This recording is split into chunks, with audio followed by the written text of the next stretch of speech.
దయతోని మీ Jubilee hills palace ఏదైతే ఉన్నది ఇలా రేవంత్ రెడ్డి గారు ఎక్కడి నుంచి అయితే వర్క్ ఫ్రమ్ హోమ్ చేస్తున్నాడో 3 ఇంతలు పెరిగింది. పెద్దమ్మ గుడి దాకా వచ్చిందట, కొద్దిగా అయితే యువతలకు వస్తుందేమో.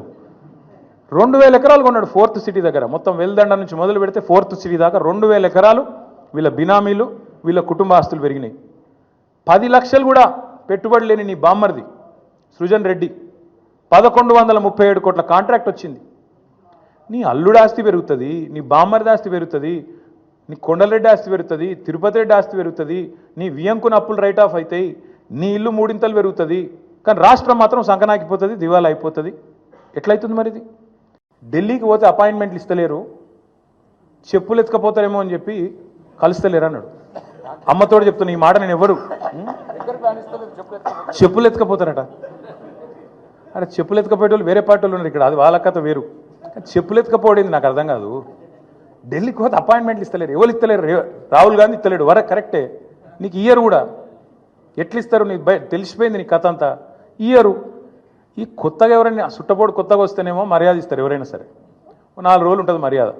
ఇక కానీ నువ్వు వచ్చేదేమో ఢిల్లీకి నీ పని మీద వస్తావు, మీ మూటలు మోసుకపోయేందుకు 40, 42, 43 సార్లు పోతావు ఇప్పటికీ.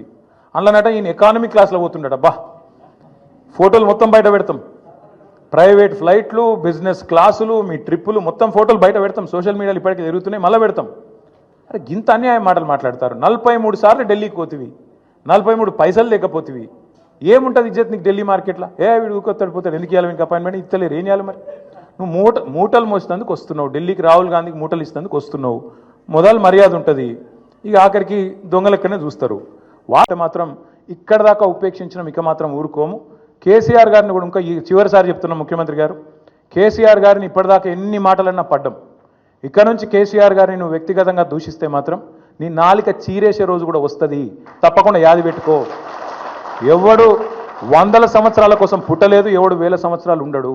పక్కా చెప్తున్నాం, ముమ్మాటికి మళ్ళీ అధికారంలోకి వచ్చేది బీఆర్ఎస్ఏ.